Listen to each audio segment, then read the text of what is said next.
Open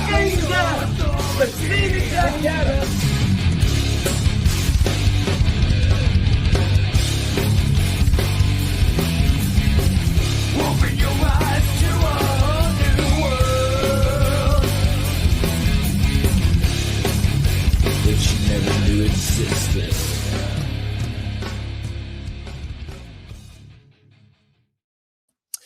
All right, good morning, ladies and gentlemen. Welcome to CannCon's Corner Weekend Review.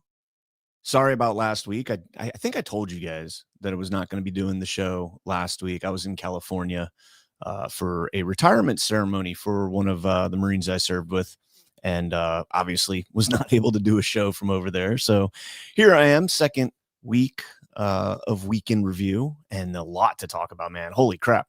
Everything's going crazy. We got nuclear weapons. We got Trump in China. We got the EBT shutdown. We've got the Arctic frost investigation, the auto pen scandal, so much to get to. And then after that, I'll be recording with Alpha, me, Ash, Alpha, and I think Mark Cook is going to be joining us for a pre-record over there. Get a little coffee in me.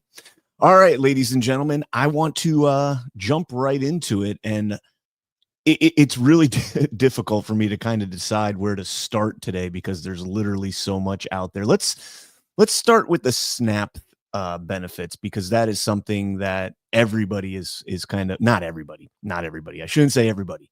That is a huge generalization, and there's a lot of people who woke up today and everything was still fine. In fact, probably most people, even SNAP recipients, are waking up and everything's just fine still. Relatively speaking. But so let's jump into a couple reaction videos that I want to play, and then we'll get into kind of the meat and potatoes of this, and we'll finish it up with a clip here from Shipwreck, one of my colleagues over at Badlands. And let's start out with this clip here. A few of these clips of these people just going full retard, man. Walmart allegedly took notice of the No Snitch November. They will be adding security guards to in-store locations. So No Snitch November just became Help People Steal November. It just became Hold Security Back November. It just became Help People Live November. People deserve to eat. I don't give a fuck about Walmart's profit margins. I personally will hold back a security guard. I will fight back a security guard if they try to stop someone from stealing food they need to fucking live. You should too. Walmart. I mean, I don't disagree. I mean, if you gotta eat, you gotta eat, right? I mean, there are going to be people that get to that point, depending on how long this goes. And let's be serious. I can't imagine this going more than a couple days. It's kind of who's going to blink first right now in Congress. And, a lot of the hate that President Trump is getting over this is insane. Like, do people, did our education system fail us so much so that your average American citizen no longer realizes that President Trump has nothing to do with the budget? Nothing.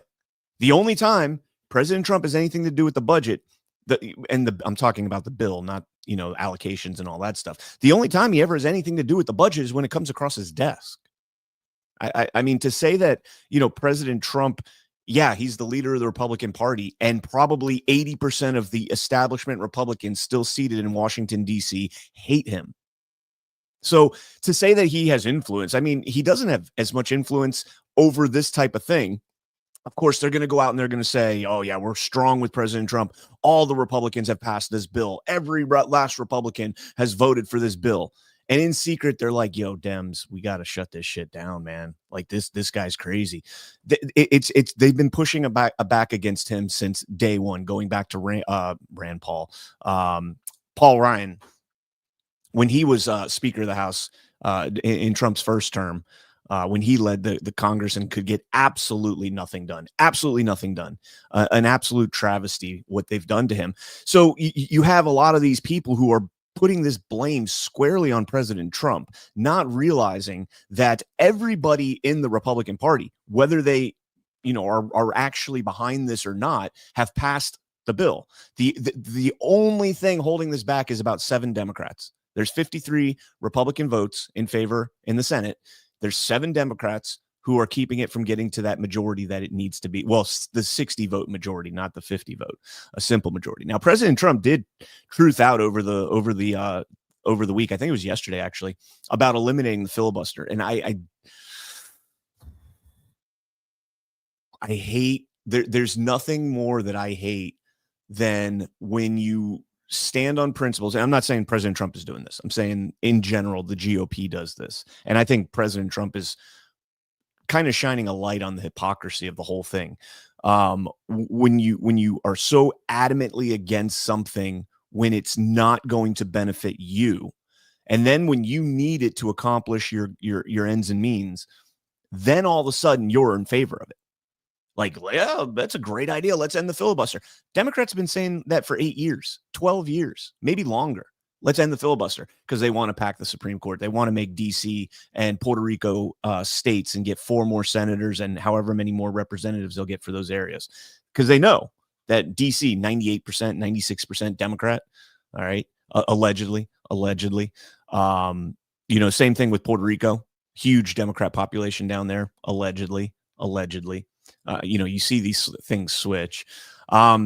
Yeah, man. So nothing pisses me off more when they don't stand on their principles like that. They don't stand on their values. They just turn around. They're like, you know what? We're in power now. Let's do away with the filibuster so that in 4 years, when we have another fake election, well, 3 years now, almost to the day, in 3 years now, when we have another fake election, they'll just, I don't know. I guess they'll turn around, rewrite the rules in the Senate and say, okay, the filibuster's back on. We got what we needed. Now it's time for the Democrats to it's just so stupid, man. It's so stupid.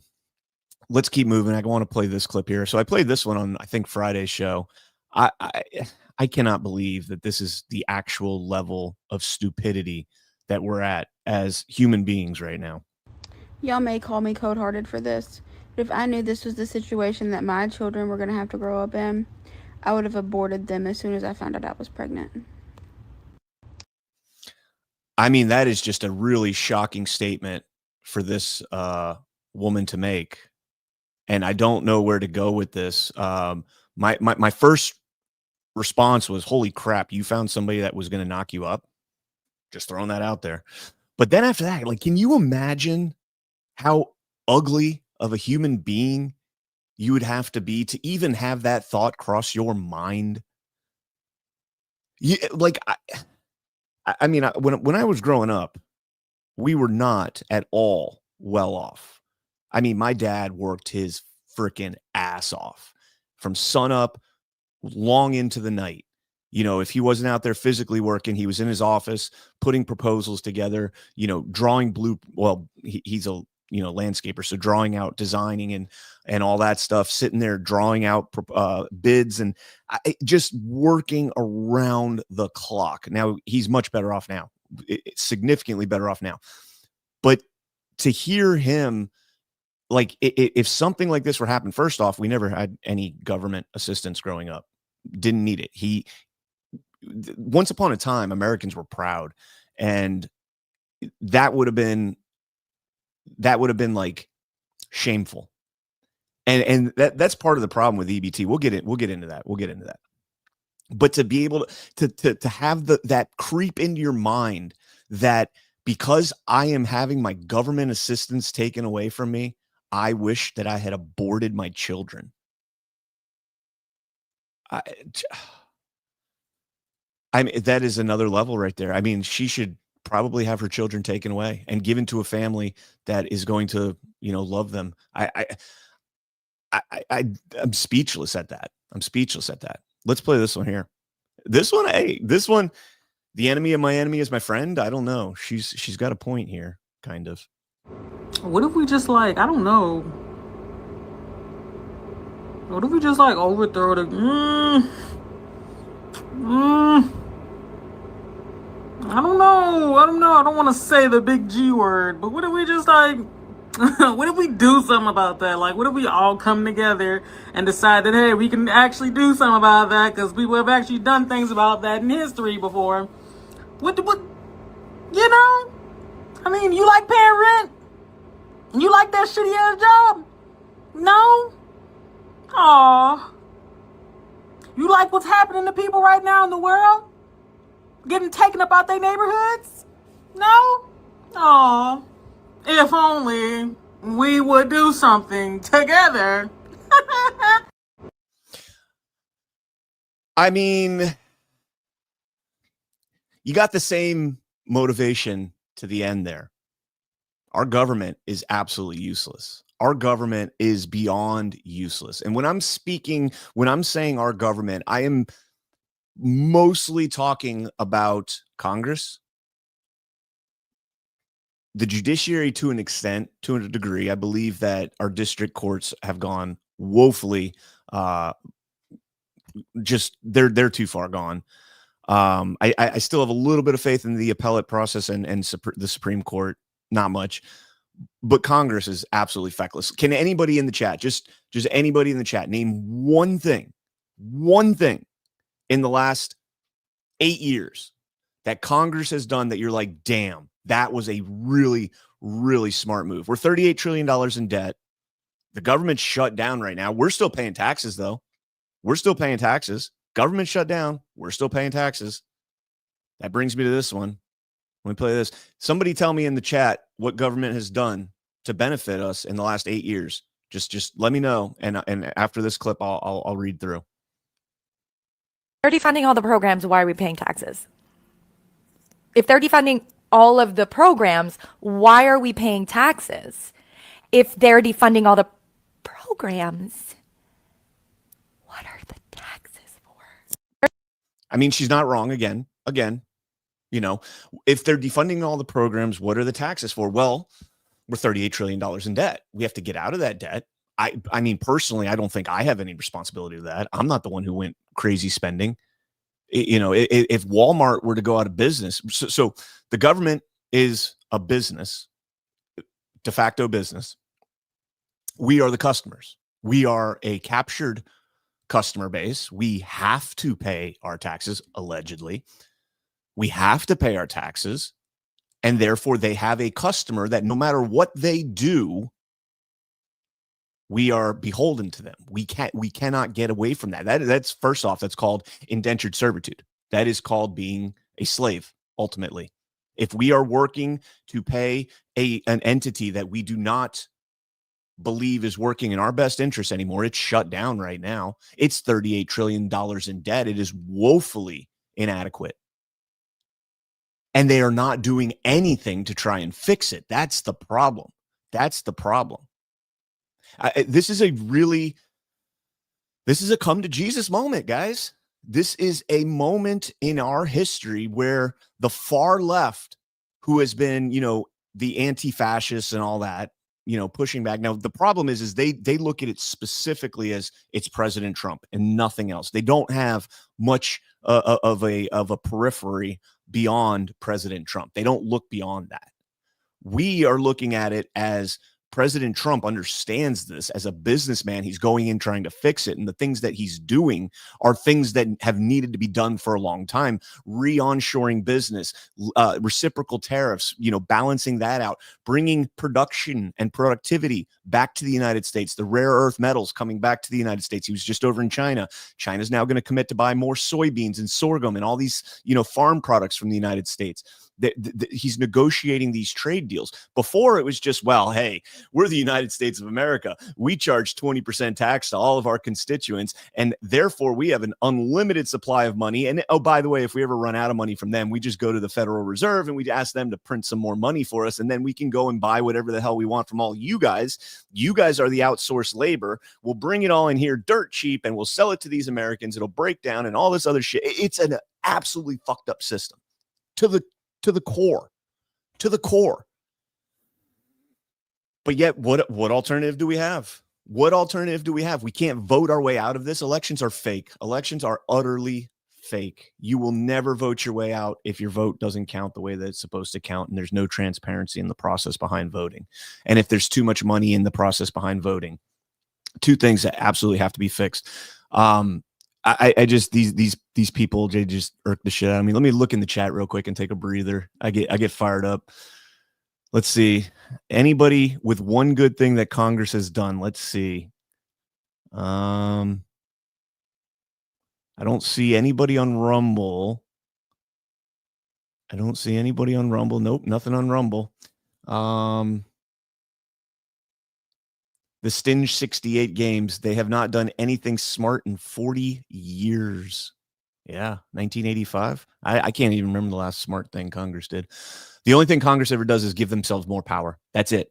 And they do this by creating more bureaucracies, by printing more money, continuing resolutions. I would go back. A lot of people don't know this. So the continuing resolution, and this is the predicament we're at right now with Snap. Well, let me get through the Snap clips. And then we'll get into the predicament where we're at. This guy right here, I play this on Badlands Daily again on Friday. And this guy is spot on. I'm not even mad at this guy. I don't think if we actually like picked apart like our political ideologies, I don't think we'd align, of course. But that doesn't mean so. This is kind of the one of the problems with the way that they divide us is we're so focused on stupid topics that we have nothing to do that are just deliberately there to divide us. They're not going to go one way or the other. Abortion, gun rights, the trans bullshit. Like these are all just cultural issues. Now, abortion, I think abortion's where it needs to be right now. We can have that discussion. I know some people will agree and some people will disagree. It's where it needs to be right now. It's a states' rights issue, and your state, will decide on what they're going to do with that. Personally, I am totally 100% against abortion in any form or fashion, except for if it's a direct, imminent threat to the woman's life. And again, you could throw rape in there as well. But these are, those are a fraction of a percentage of abortions that are had. But anyways, these are the things that they divide us on, when in reality, the things that join us together, we see very much eye to eye on, I believe. So this is how I think the Snap should be handled, period. I'm going to go to the store tomorrow and buy as many packs of ramen and mac and cheese cups as I can. And we're going to hand them out on Halloween. We're going to have candy too. But yeah, we're going to hand out as much ramen and mac and cheese noodles as we can on fucking Halloween. Churches should be handing out food like crazy. All these tax exempt mega churches that have pastors that have fucking like 2 jets and Rolls Royce. Yeah, they should all be handing out fucking food constantly. And anybody that can help food banks, help food banks. But if you can go buy like a fuck ton of ramen or like those little mac and cheese noodle cups and hand them out, do it. I'm gonna let this video roll out so it gets monetized. I don't know what else to fucking say, and I'm gonna use the money to go buy fucking food. I mean, once upon a time, again, that's how it worked. Snap was never meant to be a permanent thing, unless, I mean, of course, there are people that are disabled and utterly dependent on it because they have no other options. But ultimately, for the majority of people that are receiving SNAP benefits, it's not meant to be something long term. It's not meant to be. You're supposed to be self-sufficient in this country. And if you're not self-sufficient, you need to take accountability for why you're not self-sufficient. It's probably one of your own decisions or choices you've made in life that has led you to that point. And it can be undone. Anything can be undone. You can always go back and get an education. There's plenty of, trade vocational jobs and whatnot that you can get out there. But this is how it's supposed to be. We take care of each other. You go to your neighbor if you need something, and that's a hard thing to do. I had a colleague of mine, reach out to me when they were in a bad spot. And immediately I said, however much you need, man, whatever you need, here you go. And took care of it. And that's the way it should be. That's the way it should be. Now, I'm not mad about, I thought I was done with the SNAP. I apologize. I'm not done with the SNAP. And this is the last clip here. There are 42 million people in this country that need food stamps on a weekly basis. And we're saying people deliberately instead of Americans, because most of the people that are on food stamps aren't even from this country. 45% of Afghanistan immigrants are on food stamps. 42% of Somali immigrants, 34% of every immigrant from Iraq, 23% of Haitians, 59% of all illegal aliens are collecting food stamps, meaning that most of the people getting food stamps from the U.S. government and the U.S. taxpayer are not even Americans. Think about that. And we didn't know about any of this before the government shutdown started, but thanks to Democrats, we can confirm tonight that millions of Joe Biden illegal aliens, people who crossed the border when Joe was president, are now collecting food stamps from a program funded by hardworking American taxpayers. Okay, now I don't know. When I played this earlier in the week, because this is a week in review show, so a lot of these stories I've covered, or I've covered in a different way. We don't know for sure. I at least I can't find solid evidence that it's illegals who are getting it, because the people there, the Afghans, Somalis, Iraqis, and the Haitians, are all here legally, technically legally. They were given political asylum. The Afghans, when they loaded up on the planes, they were granted asylum to come to the United States, which is bonkers to me. So when I say legally, I'm using that term very loosely. Somebody in the quote unquote White House, in the quote unquote Biden administration, signed off on allowing them to come over here. Doesn't mean it's technically legal, but it's technically legal, if you get what I'm saying. Like, I don't agree with it. I don't think that should ever be a thing. If you're seeking political asylum, you go to the nearest country next to you that can take you in without having that same fear and that same potential for harm to be done. That's not the United States 8,000 miles away, getting on military aircraft and flying over here. But so the CHNRV, the Cuba, Haitian, Nicaragua, Venezuela immigration plan, where they're allowed to come over here, they're legally allowed to be on food stamps. That's insane. That is absolutely insane. Okay. The SNAP thing is fascinating, because I honestly, I expected to wake up this morning and see that Congress passed a last minute bill and got something through, a single line bill to fund SNAP, and we did not get that. President Trump is now, let me see if I can find his Truth Social post on it. Where did his Truth Social post go? Okay, here's his post on SNAP. He says, our government lawyers do not think we have the legal authority to pay SNAP with certain monies that we have available. And now 2 courts have issued conflicting opinions on what we can and cannot do. I do not want Americans to go hungry just because the radical Democrats refuse to do the right thing and reopen the government. Therefore, I've instructed our lawyers to ask the court to clarify how we can legally fund SNAP as soon as possible. It is already delayed enough due to the Democrats keeping the government closed through the monthly payment date. And even if we get immediate guidance, it will unfortunately be delayed while states get the money out.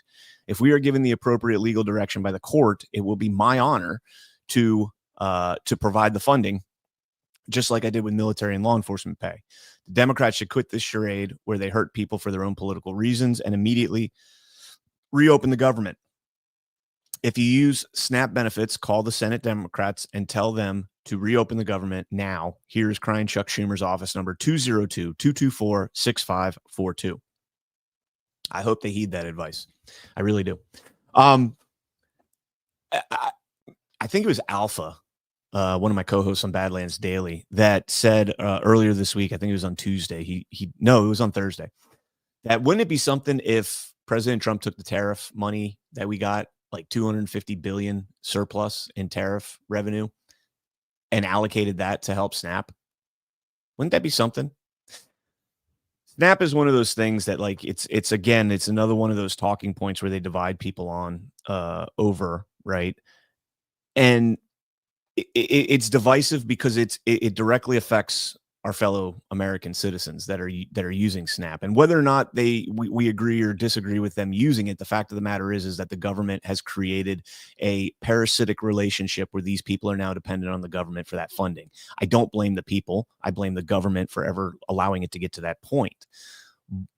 But when I look at SNAP and then I look at Ukraine, right, we're 250 billion, however much we've sent over to Ukraine.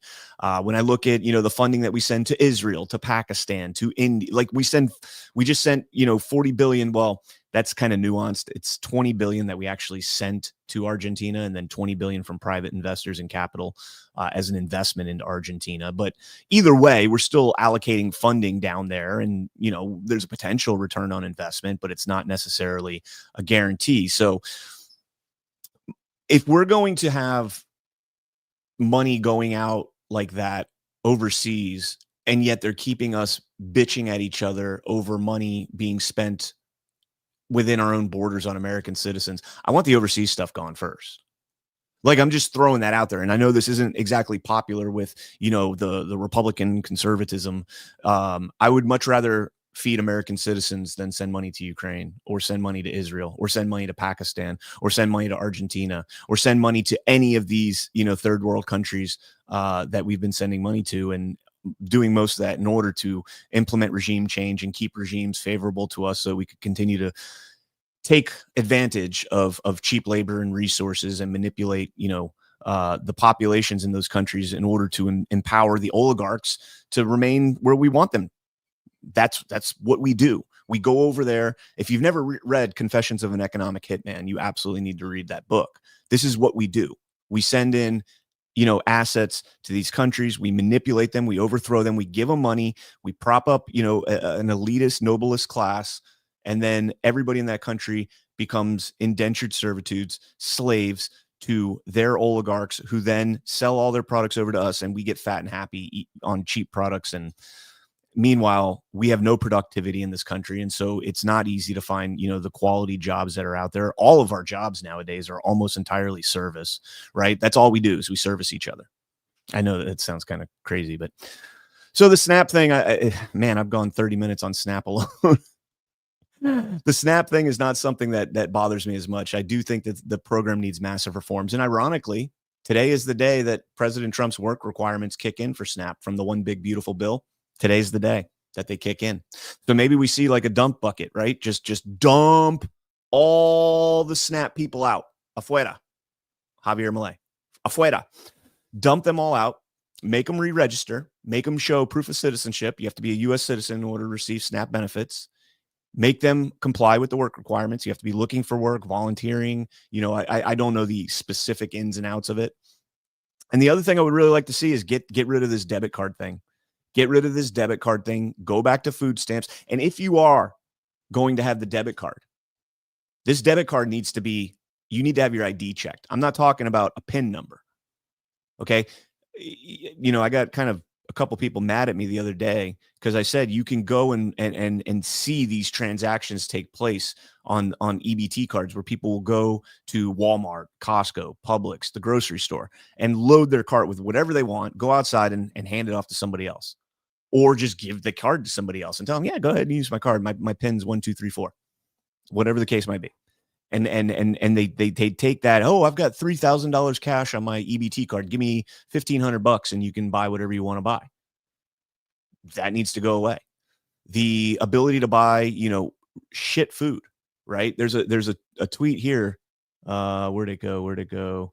Right here. This post right here from Barack Obama. More than 47 million Americans, including 1 in 5 children, don't have reliable, affordable access to nutritious food. And as the cost of living skyrockets, more families are depending on SNAP benefits or food stamps to put food on the table. Well, first and foremost, Barry, it's not 47 million allegedly. It's 42 million in SNAP. So maybe he's adding another 5 million, I guess, that don't receive any benefits but are still going hungry. SNAP is not nutritious food. It is not nutritious food. I think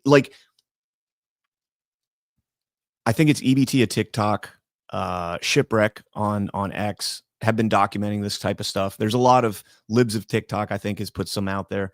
A lot of these accounts are showing you guys what they're buying, sugary sodas and drinks. States are starting to ban those things. Like, I think it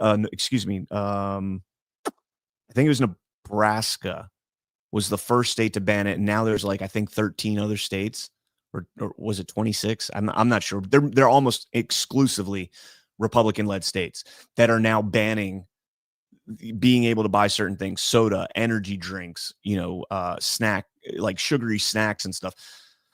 If you're on SNAP, this is a hard pill to swallow. hard pill to swallow for the SNAP recipients. And I'm sure there's people listening here that receive benefits, and that's fine. That's fine. Especially if you genuinely need it. But you're not going in there and buying whatever the hell you want. You're not going in there and buying steak and lobster. You're not going in there and buying, oatmeal cream pies and Swiss cake rolls and all these other sugary shit. You're buying fruits and vegetables. You're buying, chicken and pork, ground beef. You're buying eggs, milk, cheese, the essentials, right? You're buying essential things. I really think that, SNAP should be limited to certain aisles, certain products, certain categories of products. And anyways, I'm going way too long on SNAP, and I think I've got it just about covered, and there is a lot of good stuff to cover. So let me see. And again, I'm not trying to be too controversial on the SNAP thing. It's just, it's one of those things that it is controversial because we all pay for it. But at the same time, while we're pissed off, like I was saying before, while we're pissed off at the SNAP recipients, not the recipients, but the SNAP program broadly, I'd be more pissed off at the amount of money that goes overseas, right? The amount of money that goes to NGOs, grants going to non-governmental organizations and nonprofits. Like, I think it was, so let me just pull this article up here from AP, and we're not going to get into this. Justice Department's investigating fraud allegations in Black Lives Matter movement, AP sources say. There was another article that we covered this week that, again, I'm not going to pull it up, but there was a report that was put out about how homeless NGOs that are supposed to be, fighting for home security, whatever they call it now, whatever, the stupid thing they call it now. They're supposed to be fighting for that. And instead, they're turning it into a political movement, political ideology. They're indoctrinating people, creating more Democrat voter base. That all these NGOs are almost exclusively Democrat led. They're all leading towards the, kind of the Marxist ideologies that have infiltrated our government. And I'm not going to go on party lines on that. I think most of them are in some form or fashion communists. But we're seeing a lot of this come to head right now. And that's where I would, point my anger is the amount of money that we send to colleges, universities, nonprofits, all in the name of research, right? Except all that research always fails. We never get a return on investment. The companies make billions of dollars off of these. The amount of money we invest in like DARPA and defense research and all this stuff, and we get no return on it. President Trump, when President Trump took a stake in NVIDIA and took a stake in the mineral company, the rare earth mining company, I can't remember what the name of it is off the top of my head. But when he took a stake in those two, I was like, holy shit, this is excellent. If we're going to give them money, right, we need to get a return on that. Otherwise, we're just giving them money. And oh, by the way, we're giving them millions upon millions of dollars to do this research. And then when it's all done, we're going to buy the products from them. Like, oh, really? So we're going to pay for you to develop something, and then we're going to pay you for what you developed that we paid you to develop? Oh, that makes a lot of sense. So anyways, not a huge story right there. I just wanted to show you that they're under investigation. Now, this one is a little bit more interesting because I think this one could end up tying back into organizations like Black Lives Matter. We've charged some conspiracies. We are looking at RICO, but really the FBI is just getting its hands around the Antifa. Up until the president and the Attorney General, Pam Bondi's been so aggressive on this. Up until they've made Antifa a domestic organization, I have to tell you, Laura, they weren't taking them very seriously. They were just saying, you know what, these are just some vandalizers, some small assaults. We'll let the states handle them. The FBI did not take them seriously until this new administration. So we are now getting up to speed on those investigations and doing intelligence and applying other assets to figure out how they work and who they are. And Bill, any update on that illegal alien truck driver? All right, so that's there. So that's Bill Asaley, who is now not the acting U.S. attorney in California. It's funny how that works, right? Like this guy is like, oh yeah, I'm doing a RICO investigation into Antifa and everybody else. And then all of a sudden the judges are like, yeah, you're illegitimate, dude. Really sorry, man, but you overstayed your time. What do you mean? Well, you only have 120 days that you have to be from your appointment until the time that you have to be advised and consented, right? The advice and consent clause for the Senate that says that he has to be approved. Well, what the fuck is the Senate doing? What is this? And this, everywhere you look, ladies and gentlemen, you see how ineffective our Congress is. President Trump cannot get the U.S. attorney for California through the Senate. They haven't even heard they haven't even taken a vote on whether or not to approve him. 120 days. What are you doing? You have a very finite number of things that you are supposed to be doing in Congress, and campaigning is not one of them. Fundraising is not one of them, but that's what they spend most of their time doing. Thank you to Newt Gingrich for bringing them all to D.C. and allowing them to go back to their districts and campaign. But that's from the swamp. So if you haven't seen that documentary, highly recommend it. What are they doing? I mean, we just saw, like, I think it was 2 weeks ago, they voted on like 4 dozen Trump appointees that were, low-level appointees, but still had to be consented on and voted on by the Senate. What the fuck are they doing? Seriously. You didn't get your budget passed. We've been passing a continuing resolution for 27 years.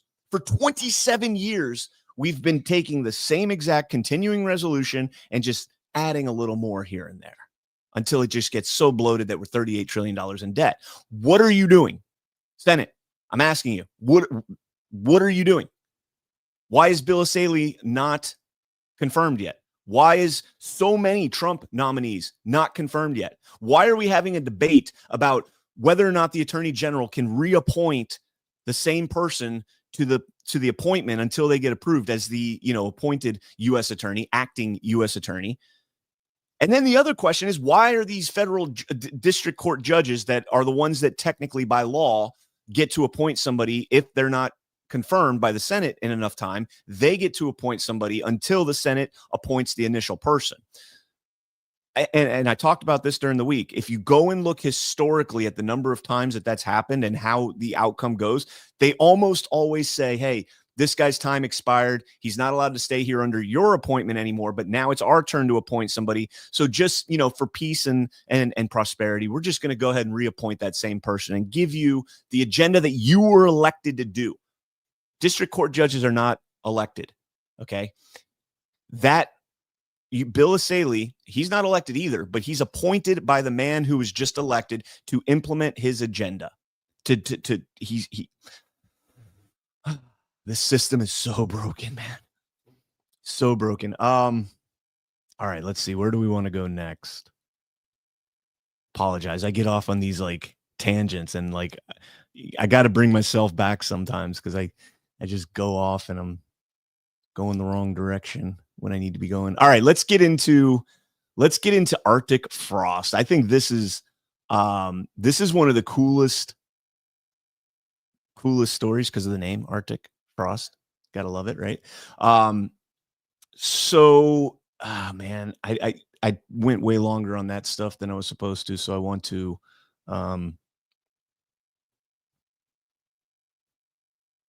play this video right here.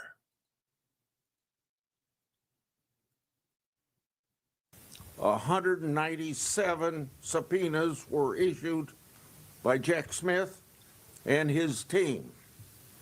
These subpoenas were issued to 34 individuals and 163 businesses, including financial institutions.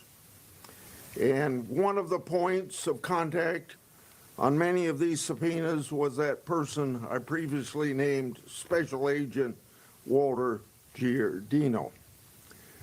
The subpoena requested records and communications related to over 430 individual and organizations. All of them appear to be aimed at Republicans. A subpoena to event strategies, requested records relating to Turning Point USA and the Republican. All right. We can, Senator Grassley, love you to death, man, but gotta go a little bit quicker there. So this Arctic frost thing is the kind of, get Trump movement that we've seen. It was started by Timothy Tebow. We all know that name, not Tim Tebow, like the great Florida Gator quarterback, but Timothy Thibault, as it's pronounced by its spelling, but it's some reason it's Timothy Tebow. So this Arctic frost investigation is heating up, and it's consistently John Solomon that is putting it in front of our face. And I've said this, if you've watched me over on Badlands, I say this all the time, that to me, John Solomon is kind of, he's the putting your ear to the ground, right? He's the guy that you want to listen to if you're putting your ear to the ground, because he's telling you what's coming. And I think that Kash Patel and him were both the NARA representatives for President Trump, the National Archives representatives, and I believe they were the ones that had the Crossfire Hurricane binder that he declassified publicly. Like, this is on the record, right? That he declassified all the documents related to Crossfire Hurricane on January 20th, 2021. I believe that Solomon and Kash Patel either have the binder or they know where this binder is. I also believe that that is what they were so desperately trying to get back. You got to understand, and I think most of you guys probably realize this, is that this is a life or death moment for the quote unquote deep state, for these bad actors, for the Comeys, the Brennans, the Clappers, the Obamas, the Clintons. This is the do or die moment. And there's a lot of, lieutenants below them that are also in that same predicament. And that's why they're willing to be accomplices on this. That's why they're willing to move along with this. And that's why Jack Smith was able to get the Mar-a-Lago raid and do the stuff that he was able to do. Hey, Bahizzy, nice to see you, brother. This is why he was able to get through all this stuff. Now, Solomon putting this out there, he has put out an Arctic frost article, I think, every single day this week. Every single day this week, maybe one day that he didn't. And a lot of it's reruns. Okay, a lot of it is reruns. So let's just read through this one, and then I'll pretty much land the Arctic frostbird here, and we'll get into the auto pen, because I don't know if you guys saw the clips of the testimony. We're going to play the whole thing. So here we go. Arctic frost led by an openly anti-Trump FBI supervisor. That's Timothy Tebow. Eventually taken over by Special Prosecutor Jack Smith. The FBI memo that opened the probe in the spring of 2022, around the time that Trump announced he would run for president, was used interview clips from CNN as key evidence, suggesting the former and future president was involved in the alleged criminal conspiracy. This is strikingly similar to what they did with the circular reporting from Crossfire Hurricane and from the Steele dossier. This is almost the same thing. So the equivalent of this would be like, say I have a friend in, or I have a source. I'm a source. Wait, I would have a source in the FBI. That source would come to me and tell me, Bahizzy just jumped in the chat, so I'll use Bahizzy as a scapegoat. Totally untrue story here, but hey, did you know that Bahizzy is actually a narco terrorist that's importing Colombian Bam Bam and selling it on the streets? And I would say, no way. He's not doing that, but that's what they're telling me. And so then I go and put that out there in a report, and I say, hey, report here, anonymous sources telling me that Bahizzy did this, is Colombian Bam Bam coming in the United States, blah, blah, blah. And then that FBI agent turns around and takes my report and goes to a judge and says, hey, Your Honor, see this report right here? We got to look further into this. We got to look further in this. Judge says, oh, wow, Bahizzy is selling Colombian Bam Bam. Got to get in on this. All right, here you go. Signed off on the warrant. Boom. Go do your thing.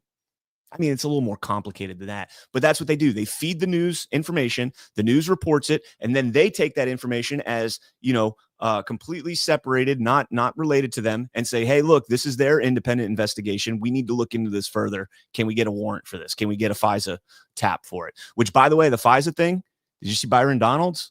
Let me see if I can find that clip real quick. I'm all over the place. Here it is. I don't know if you saw this, but Byron Donalds, he's going scorched earth right now. should know. Number one, Judge, I think it was Judge Boasberg was the judge who signed off on all this stuff. He needs to lose his seat as a judge. Right. That needs to go. Number two, they need to be called into Congress. But the third part is, because Congress will happen, we'll do that stuff. The Department of Justice is really going to have to go through this. And if there were criminal violations, they have to be prosecuted to the fullest extent of the law. This is worse than Watergate.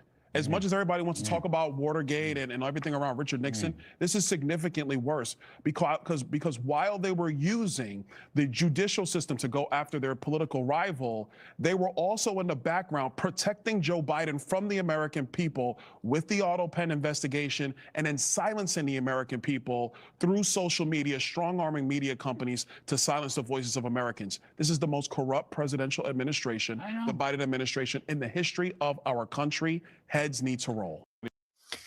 All right. So, of course, I'm sure he's going to get some pushback for that. Heads need to roll. So Boasberg, I'm going to tie this in now. Judge Boasberg was, he oversaw the FISA courts.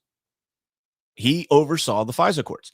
And so when you hear Byron Donalds calling for his impeachment, that's probably has a lot to do with why they're calling for his impeachment. Now, it's also funny that Boasberg has had so much to do with, is he the chief judge? Is Judge Boasberg the chief judge in DC? I believe he is the chief judge right now of the DC. Yes, he is the chief judge of the DC circuit. And there we go. And he's had a lot of run-ins with President Trump early on in the administration, and he's not had the best of track records, I believe. I think he's been struck down at SCOTUS. I believe. Don't quote me on that. But I think Byron Donalds is pointing to Boasberg's time at the FISA court, and the FISA court needs to be wildly reformed, if not completely abolished. FISA stands for Foreign Intelligence Surveillance Act, and it's a court created to secretly hear appeals for warrants for wiretaps and surveillance and that kind of thing. And it's supposed to be, part of the Patriot Act, 9/11, the Patriot Act, those misnomers, they always tell us they name something appealing, the Patriot Act, right? There's nothing patriotic about the Patriot Act. But it was bolstered by the Patriot Act. The FISA courts actually started, I think, in the 70s with the National Security Act. And now they moved on to the the Patriot Act greatly expanded their capabilities, and now they're able to actually spy on U.S. citizens. It's a complicated process that they have to go through. It's supposed to be complicated. I don't know how it actually works in reality, but if you have any type of interaction with a foreign agent, subject of a foreign investigation, they can then tap your phone lines. It's a nasty thing. And that's why you saw so much Russia, Ukraine involvement in President Trump in terms of, what they put out in the public so that they could justify these taps on Giuliani, on General Flynn, on President Trump, on not Papadopoulos. Oh man, what the hell is his name? Oh, what is his name? The campaign aide. Was it Papadopoulos? No, that's the freaking crazy reporter. Oh my goodness, I can't remember. Anyways, Carter Page. Yeah, they used that to be able to spy on him. Well, Carter Page was because they lied and said that he wasn't a CIA asset when he was. All right, let's jump back into this. Judiciary Committee, Jim Jordan said that he believes the memo justifying the start of Arctic Frost was legally deficient and suffered from the same politicization and abuses as the 2016 Russia collusion probe named Crossfire Hurricane. It's fascinating that that Jim Jordan is making the comparison there with Arctic Frost and Crossfire Hurricane, because they're the same thing. They're the same thing. Arctic Frost is a way to cover up Crossfire Hurricane. No, not Manafort. George Papadopoulos. Thanks, George. Thanks for George. He actually follows me on X too. I should have remembered that one. Yeah, George Papadopoulos was one of the ones that was spied on. And they use that to justify, 6 degrees to Kevin Bacon. They get X amount of degrees. That's weird, man. I was talking to an FBI friend one time, former FBI friend one time, and he was telling me about how they actually manipulate your if they're spying on you, they'll send you like an email They can send you an email. I get these all the time, so I'm probably being surveilled. I wouldn't know why, but I'm probably being surveilled. Like a foreign actor sending you an email. I get these emails all the time for contracts that are like overseas oil contracts. And I'm like, I am not in the oil business. I've never even come close to being in the oil business.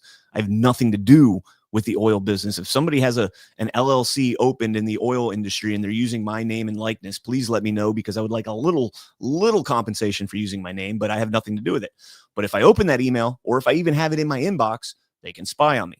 And then what they do is they can actually, and this is legit. You can quote me on this. They have a mirror inbox of your email, right? Any of your system. And they can go into the mirrored inbox and do whatever they want in there. They can open emails, junk emails. They can open sent emails, received emails. They can open unread emails, and you will never know on your side of the mirror. They don't interact. So if they open it, it's not like all of a sudden I'm going to be looking at my inbox and, hey, that's marked as read, and I've never opened that email. No, it doesn't work that way. So that's just one of the little ways that they get you. Smith has said he wants to tell his side of the story and is denied wrongdoing. Jordan said that he will be inviting him to testify, and if he doesn't want to show up, he's going to subpoena him. At the core of the launch of the federal inquiry was the decision to submit an alternate slate of electors in the 2020 election. Chuck Grassley made public 197 subpoenas. We just read that clip right there. Jump down here. Dueling slates of electors were submitted in 2 presidential elections. We all know that. Everybody here that's listened to my show knows that. The 1876 contest between Rutherford B. Hayes and Democrat Samuel Tilden, and then of course 60 with Kennedy and Nixon. No criminal charges were filed in either of those cases. And then just read these quotes to show you how bullshit opening this investigation was, but this is how they get away with it. Retired FBI agent Jonathan Gilliam said, quote, anytime I see a SIM, a sensitive investigation matter, material, memo, I am automatically suspicious, especially when it comes to politicians. SIMs are used to protect politicians who are friendly to the Bureau, or to hide the fact that an investigation is being pursued against a politician deemed to be hostile to those in power. So SIMs are interesting. I want to see all the SIMs now, but they're sensitive, so you can't see them. That's fascinating. This guy's saying, hey, if you're a good guy, they use SIMs to help you. If you're a bad guy, they use SIMs to go after you. That's crazy. You look at that approval chain, and every one of those people is from a cast of characters who dislike Trump. An EC from a full criminal investigation is supposed to cite evidence of a crime. I see no evidence other than a Steve Bannon interview with CNN and things like that. That is not evidence, end quote. Joe DeGenova, a former U.S. attorney in D.C., said, quote, as a former U.S. attorney, when I saw the Wray memo to Garland, quote unquote, pretext screamed at me. The language was juvenile on a matter of constitutional dimensions. No honest investigation could be predicated on non-existent evidence. You don't investigate a president on, quote, the evidence suggests standards. A grave act of interfering in an election and its aftermath requires the highest evidentiary standard not met here. For example, the memo doesn't even recognize that the alternate electors are legal and have been used twice before in American history. This was a brazen abuse of power that requires a criminal investigation immediately. This was the cover-up. This Crossfire Hurricane was the crime. I mean, there's a lot of other crimes. This was the cover-up.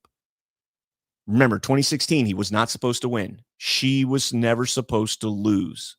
2020, okay, we got Joe Biden in here. He's a bag of potatoes. He is a bowl of mush. He has no idea what the hell he's doing. We're going to get into that right now. And we can manipulate him. We can do what we need to do. Get what needs to be done behind the scene. Jack Smith, Mar-a-Lago. I don't think Joe Biden, I honestly, he might have been like, there's a lot he did during the Obama administration and all that. But in terms of all of this cover-up, specifically the things that happened during his time, I don't think he's responsible for it. I really don't. He's done a lot, and he needs to be held accountable for all the things that he's done previously. But this Arctic frost thing, I don't think he signed off on this. I think this was AutoPen 101. But this is the desperation. This is the desperation. Arctic frost and crossfire hurricane, they are in full-blown panic mode because Trump wasn't supposed to win again in 2024. He wasn't supposed to run. He was supposed to be dead. That bullet was supposed to have killed him. The second attempt was supposed to have killed him. He's not supposed to be here. And now, when that plan got disrupted, they panicked. And when you panic, you get sloppy. And they're sloppy as shit right now. This is going to be epic, guys. This is the buildup. Let's talk a little bit about the AutoPen. And where are we going? I'm going to play this whole thing out. This is like 8 minutes long. I'm going to put it on 1.25. That'll make it like 7 minutes long. But this is so good. You got to see this. So we know over the last few months, there's been a lot of depositions from Joe Biden's inner circle, his staff. And now we've got some pretty interesting clips of them. Was the number one issue in the campaign the president's fitness or his age? Did you ever see President Biden in a wheelchair? I do not recall ever seeing President Biden in a wheelchair. And new information now on the people in his inner circle and how the cover-up actually operated. Senior aides that worked here until just a couple months ago, the beginning of this year, manipulating an ailing president for their own gain. How much were you paid for your role in the campaign in 2024? Just a little bit short of $4 million. I'm sorry, how much? $4 million. You believe that the president should stay in the race. Your own financial stake in the matter was a factor in any way, your vice president. I don't believe that. And when it comes to President Biden's decline, the official word from Biden world about all these news stories is that nothing has been revealed this week that shows that President Biden was anything but an effective president. Yes, I noticed that he was aging in terms of his physical condition. I noticed that, he shuffled more. But he has more stumbling over words and gaffes than he did at the beginning of the term. His rhetorical skills were not as strong as they had been, and his speeches were less effective, I thought. We talked about age. We knew it was an issue, and we tried to design a strategy. We had a discussion at the senior advisor level about whether the president should have a cognitive exam. Flashback now to the legacy media's. That right there, Anita Dunn. We had a conversation at the senior advisor level about whether or not he should have had a cognitive examination done. We're talking about the president of the United States, quote unquote, president of the United States. I mean, we all know that the real goal was to be able to have a bag of mush in the Oval Office so that they can manipulate him and do whatever the hell they want. Well, he won't sign this. That's okay. We'll just use the AutoPen. But he'll say something about it. He ain't going to say a damn thing. We got so much dirt on Joe Biden. He ain't going to say a damn thing. We know damn well. We know that he flew to Ukraine in 2015 on behalf of Hunter Biden. We know this. We have the emails. They had all the dirt on Joe Biden. He would do whatever they wanted him to do to protect his son, to protect his family, to protect his wealth. Complete denial of the president's cognitive decline. Start your tape right now, because I'm about to tell you the truth. And F you if you can't handle the truth. This version of Biden is the best Biden ever. His mental acuity is great. It's fine. It's as good as it's been over the years. He is sharp. He is on top of things. Do you regret saying that President Biden had a mental acuity? He had a sharpness to him. I said what I believe to be true. You think he was as sharp as you? I said I had not seen decline. You think and I hadn't. He is just fine. How people interpret that is up to them. We're watching the testimony of this woman here, Annie Thomas Sr. She's the former senior advisor to President Joe Biden. She was the third person set to appear before James Comer's committee. She has now taken the fifth. There is now a pattern of key Biden confidants seeking to shield themselves from criminal liability for this potential conspiracy. Were you ever told to lie about the president's health? The advice of counsel, I must respectfully decline to answer based upon physician-patient privilege and in reliance on my right under the Fifth Amendment of the Constitution. Let the record reflect that Dr. O'Connor has invoked the Fifth Amendment right against self-incrimination. Dr. O'Connor, did you ever believe the president was unfit to execute his duties as president. And he can tell you that he will have the same answer with respect to any questions that are asked. Did any unelected official or family member of President Joe Biden execute the duties of presidency? Did Joe Biden, a member of his family, or anyone at the White House ever instruct you to lie regarding his health? On the advice of counsel, I respectfully decline to answer the question pursuant to my Fifth Amendment rights under the Constitution. And if that wasn't shocking enough, Dick Tapper claims Hunter Biden was basically acting like the chief of staff. Hunter was driving the decision making for the family. He was almost like a chief of staff. Did you notice an uptick ever when Hunter Biden was around? Yes, towards the end, I think he was living with the president. They were lying not just to the public, they were lying to other Democrats. Have you ruled out a pardon for your son? Yes. Were you in favor of Hunter Biden getting a pardon? Yes. Did you ever ask Joe Biden if the allegations regarding his son were true? No. Ian Sams, who was the White House spokesperson, interacted with him 2 times. 2 times. Well, I think it's really important to take the soundbite and understand the context. How often would you say that you interacted with the president in person? I interacted with him pretty infrequently. I think I met with the president a handful of times during my tenure in the White House. I got to say, that doesn't look anything like the president that I know. When I deal with him, he's sharp, he's asking tough questions. That's the President Biden that so many of us experience every single day. You don't think it's... I just want to remind you, Ian Sams is the one that sent the letter to, I believe it was all of the favorable media outlets, the CNNs, you know, the Washington Post, etc., asking them to cover Joe Biden favorably with the impeachment inquiries that the GOP was taking. He sent a letter to them. It leaked. I think CNN leaked it. Good for them, by the way. Not that I have much respect for CNN, but good for them for leaking that. So now Ian Sams, you just see the propaganda. This is not the man that I see frequently. And then literally testifying that I met with him infrequently, only a couple of times. I don't know if that's true or not, whether they're trying to cover their ass or what the case might be here. But that's shocking that the special assistant to the president is meeting with him infrequently. Let's keep going. Missing some context? I don't. So it raises serious concerns and serious questions about who was calling the shots in the White House. If the White House spokesperson is being shielded from the President of the United States, who was operating the Oval Office? Age wasn't an issue for you or for President Biden? No, it was not a concern. Do you think President Biden was fully in command that night during the debate? I do believe that he was fully in command that night during the debate. I knew it was very difficult to get past some of the visual things that were causing people concern about the president. The voters' concerns about President Biden were wrong? Yes. He often would confuse names. You think it got worse as you moved? Yes.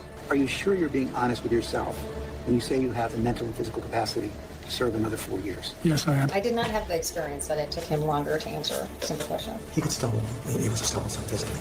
What did you think? It was something that we did not coin. It was something that the media coined. Did you or did anyone ever verify if the videos you were talking about were in fact cheap fakes? I believe so. But there were instances where videos were circulated of President Biden appearing confused or freezing for a moment that were real, correct? Not that I recall. She told you this real video of Biden getting lost in an Italian field was fake. Now she's saying, yeah, my White House was broken and I'm switching parties. And was suffering from a cold that really constrained his voice and constrained his ability to be forceful in the debate. Do you attribute President Biden's performance that night to him being under the weather? That's my assumption. The ability of Medicare for us to be able to negotiate drug prices with the big pharma companies. Have you ever seen him have a cold or the flu before? Yes. Did he ever behave the way that he did during the debate? Not that I ever saw. It was clear what he was trying to say. Dealing with everything we had to do with, look, if we finally beat Medicare. It was the people that knew he was cognitively impaired and that took over the auto pen. They stole the presidency of the United States. Do you know who the people who were actually operated the auto pen were? I do not. Do you know any of the actual staff who were using the auto pen? No. You don't know their names? No.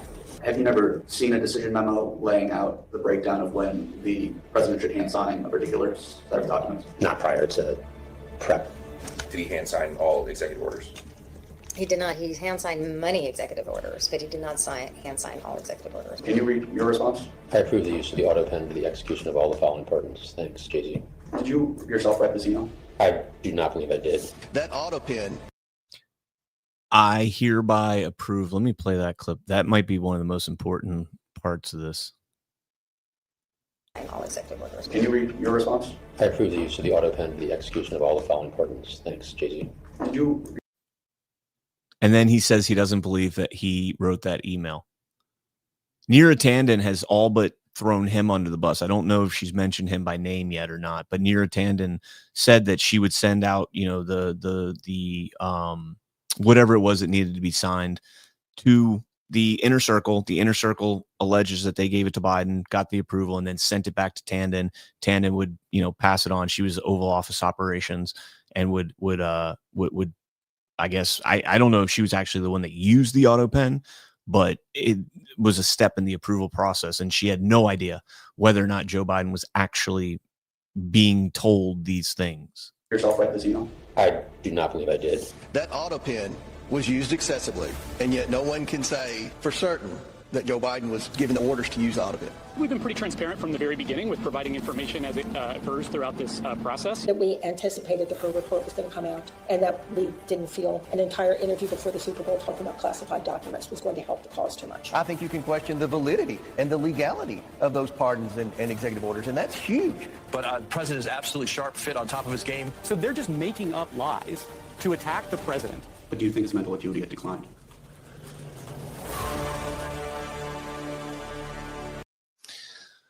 Pretty fascinating stuff right there. Hopefully we'll get more on that. So the reason I play that whole clip right there, it's pretty important to understand how significant the auto pen is going to be in all of this, because there is no accountability if the auto pen is not overturned, because most of the people that would be held accountable have pardons now because of that auto pen. There is this one clip here that's pretty interesting. This was released this week as well. And this is Mike Donnellan, I believe, who was... It's deceptive. This sounds a lot worse than it is. It's not... Let me play it and then I'll explain. That's my view. Just to be clear, would the amount of pay you received for your role in the campaign, would that have changed depending on how far into the race President Biden made it?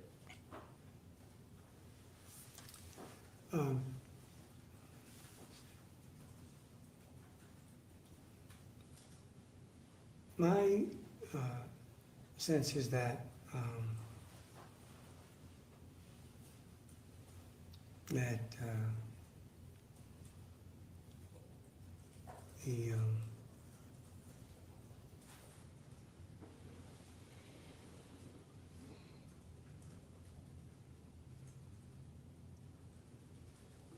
in my view, the money was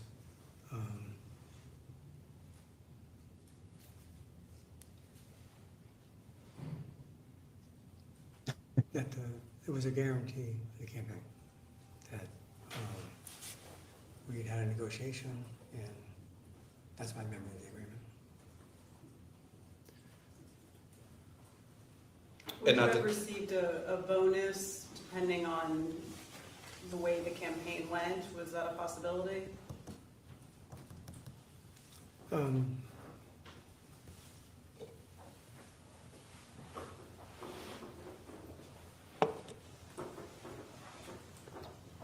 How the campaign went.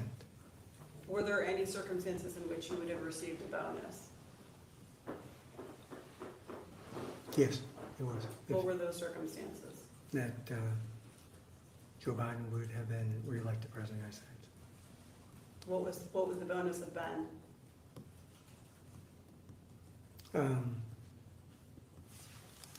I believe it would have been $4 million. In addition to the $4 million that you were already paid? I believe it would have been $4 million. I believe it would have been $4 million. I'm having a hard time hearing that. Does he say $12 million? So he was paid, and this is why this isn't quite as bad as it sounds, because he's not, at this time, he's working for the Biden campaign. So there's bonuses that are paid if you're successful in running the campaign. But this goes to show you, if he's being paid $4 million, first off, that's insane, $4 million.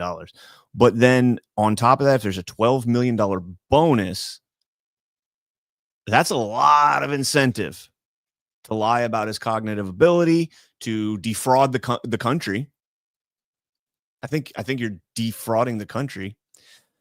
Pure Maga says 4 million and 4 million. That's what I thought. And that's what I had heard previously when I listened to this. But then when I just listened to it now, it almost sounds like he says $12 million, which I mean is 4 million, 12 million, whatever. It's a big difference, but still, I mean, is $4 million worth, lying to the country in order to try and get him across the finish line? Probably. That's your payday, $4 million plus the $4 million you're paid, $8 million walking out of there. You could start a pretty good life on $8 million. So I just wanted to throw that in there. Okay. Yeah. So the auto pen, we're not going to see, everybody's like, oh, we're not seeing any arrests. I want to see the handcuffs come out and all that. You're not going to see all that until, well, I mean, you're seeing some arrests. I mean, Comey's indicted, Bolton's indicted, Clapper's under investigation. Was it Clapper? Or no, Brennan is now under in investigation, criminal indictment, a grand jury investigation. Who was the other one that Pam Bondi? Was it Adam Schiff, where Bondi said we're not going to talk about an ongoing, I'm not allowed to talk about an open grand jury investigation. And I think it was Adam Schiff. So things are happening, guys. But again, the auto pen's got to go away before anything can fully come to fruition. All right. So we mentioned this briefly earlier. President Trump, I was extremely honored by the fact that President Xi authorized China to begin the purchase of massive amounts of soybeans, sorghum, and other farm products. Our farmers will be very happy. In fact, as I said once before, during my first administration, farmers should immediately go out and buy more land and larger tractors. I'd like to thank President Xi for this. Additionally, China has agreed to continue the flow of rare earth, critical minerals, magnets, etc., openly and freely. China has strongly stated they will work diligently with us to stop the flow of fentanyl into our country. China also agreed that they will begin the process of purchasing American energy. A very large-scale transaction may take place concerning the purchase of oil and gas from the great state of Alaska. And there was, remember the leak of the was it Kennedy and the Russians talking about a trans-Alaskan bridge over to Russia? Wouldn't that be fascinating? To get energy to the Asian continent. That would be pretty interesting if that happened. And then President Trump says China's going to buy American energy from us. I love it. Love it. He's such a genius. Like I don't know if you guys saw the deal he made with Japan, Thailand, Australia, and then I believe it was Malaysia. Those 4 countries. He goes over there and makes a deal with them. Not all the details were released, and I think that was on purpose, so he could go out there and say, hey, Malaysia's going to have access to our markets. We're also going to have access to their rare earths. Same with Thailand, same with Australia. And what does that do? It gives you leverage going into that meeting with Xi. Right now, China is responsible for the processing of, I think it's 90% of rare earths and the mining of 60% of rare earths. And, big deal for it is a big deal is what I'm saying. For semiconductors, chips, and everything else. And we've been slow to come to the table on this. And we're finally starting to, with the U.S. taking that investor stake in the mineral company down. I think it's I can't remember the name of it. Holy crap. So much information. But either way, the only rare earth mineral mining company in this country. So President Trump, the art of the deal right there. Absolutely loved it. This is another story I did a little video about this one, and I want to go. There it is. Bahizzy knows. Lithium Americas. Is that the name of it? No. That's not the name of it. Hold on. What's the name of the rare earth mining company Trump took a stake in? Critical Metals Core. MP Minerals. That's what it is. MP Materials. Oh, but okay, hold on. To be fair to Bahizzy, this is fascinating. I did not know this. Let me share this with you guys. The Trump administration has taken stakes in several rare earth mining companies, most notably MP Materials, Trilogy Metals, and Critical Metals Core. MP Materials, the largest U.S. rare earth miner, received a significant investment from the DoD, Department of War, get it right, which acquired a 15% equity stake and secured a 110 kilogram floor price guarantee for neodymium praseodymium magnets. I can't say the word. The administration also took a 10% stake in Canadian-based Trilogy Metals with warrants for an additional 7.5%. Furthermore, the administration is reportedly considering a stake in Critical Metals Corp, which is developed in the Tanbreeze Greenland rare earth mine, a major project in Greenland. There we go. That's fascinating. I did not know that we took more shares in that. That's badass. Okay, so this is the next story I want to cover, and I did a video on this, so I'm going to be very quick on it. United States has more nuclear weapons than any other country. This was accomplished during a complete update and renovation of existing weapons during my first term in office. Because of the tremendous destructive power, I hated to do it. I love that line. I love that he put that in there. Because of the tremendous destructive power, I hated to do it, but I had no choice. Russia is second, China's a distant third, but we'll be even within 5 years. Basically saying that we're going to go and test nuclear weapons, and this is the key part, on an equal basis. On an equal basis. Uh-oh, I'm getting text from Ash. Let's see. Oh, gosh. All right.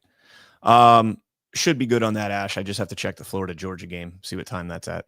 All right, so Karen, and thanks for the text. Appreciate it. All right, so keeping on with this. So the nuclear weapon thing I think is very interesting, the equal basis part specifically, because all that Russia has done is tested nuclear reactors as propulsion systems in drones and ICBMs. That's it. They're not blowing up nukes again. But people in the mainstream have already started to freak out about this. This was a post here. This is International Campaign to Abolish Nuclear Weapons, saying Trump has threatened to restart nuclear tests, quote, on an equal basis. At least they put the quote there, with China and Russia. This is an unnecessary and reckless nuclear escalation, increasing nuclear dangers and disregarding the decades of harm already caused in 80 years of nuclear age. What? There's been 2 nuclear weapons that have been used against humans, as far as we know, allegedly. What? Russia's not testing nukes. Like they're testing the ability to scale down the size of reactors, maybe making them more efficient, more cost effective for sure, and able to power things that otherwise they wouldn't have been able to power. It says, given that neither China nor Russia is currently testing nuclear weapons, so at least they acknowledge that, just their delivery systems, it is not clear what President Trump intends. In the recent past, President Trump has talked about the need to get rid of nuclear weapons. Yes, he has. In fact, he came out in his campaign and said that he was on the brink of being able to denuclearize China, Russia, and America. And, you know, I think other countries would have followed suit, although I don't know if Israel would have. They've never joined a non-nuclear proliferation treaty. The only nuclear country that hasn't. Anyways, but so here's the thing. Like, they say that they're just testing the delivery systems. Yeah, but the delivery systems are nuclear. That's the key. And I think there's a reason. Again, if you missed the video that I uploaded, I'll play this again here. As Melissa Park puts it, quote, he should be seeking to join the global majority of countries who support the nuclear ban treaty, which outlaws nuclear testing and complements the comprehensive nuclear test ban treaty, not escalating the danger. So President Trump, as he does so many times, he takes a topic, he puts it out there in a way that the mainstream media is going to just absolutely obliterate him for saying something like that. But then when you actually look at the nuance and you read what he says, my tinnitus just like went off. I have a bad ringing in my ear. Okay, sorry about that. He does something to put it back in the mainstream, enrage a bunch of people so that, you know, if it bleeds, it leads, right? So you put out something controversial. Nobody wants to hear the good story. If President Trump came out and said, hey, I want to test nuclear reactors to power homes individually, like an individual nuclear reactor in your home, people would be like, oh, that's cool. I'm done. But if he says, we're going to go back to testing nuclear weapons, the liberals are, he's testing nuclear weapons. We're going to die. It's not the case, guys. It's not the case. Check out this clip. If you didn't see the clip I uploaded, this man here, his name is General Steve Quast. He is a he comes to most of our Badlands events that we do. I'm probably going to see him next weekend. Definitely going to talk to him about this. This was him on the Sean Ryan show talking about this, and he's talked about this at our guard events before. These are public. You can buy a virtual ticket, badlandsmedia.tv/events. If you want to go in person, you can go. It's at Cocoa Beach this not this weekend, but the following weekend. No, is it? Oh my goodness, it's next weekend already. Wow, can't wait to see all my fellow Badlanders. But check out this clip. And this man, he's a 3-star general, United States Air Force, retired. He started a company called Genesis Systems. I think he started it. I don't know if I think he actually began that company. But they came up with a system that takes moisture out of the air and turns it into drinking water, like water that you can use, and not just like, drip, drip, drip, but like sustainable water. Like imagine being able to, that's the one thing that keeps us away from being able to settle all across the globe is the access to water and some infrastructure, power, for example. But again, if we can have like pocket nukes, right? We had suitcase nukes. Let's have pocket nuke reactors, not weapons, reactors. But check this clip out. Nuclear is on a path to where the odds of this chair going off high order are larger percentage-wise than those nuclear reactors going off high order, these modular small nuclear reactors that can power a city, okay, or a home, or a cluster of homes anywhere on the planet. But 20% efficiency in the current method of delivery of energy, the experiments in space are showing the promise of initial efficiency levels of 80% efficiency. By by taking the energy of the sun and transforming it into a radio wave, the radio wave coming down to Earth, safe for humans, transmitted or received into a rectina, and then transferred back into electricity. You're receiving it at 80% efficiency. So now you're talking about an immediate jump of 60% efficiency. So now you're talking about what you see with computers, where back in the day, computers, would fit on the third floor of a skyscraper and be millions of dollars. And now in everybody's pocket is a computer that for $500 to $800 that blows away anything that was 50 years ago. This journey of more. I mean, did Michael J. Fox just die? Did Michael J. Fox really just die?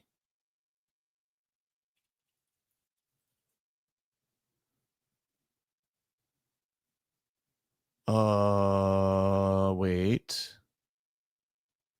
Why is somebody saying rest in peace, Michael J. Fox? Oh, wow. I think.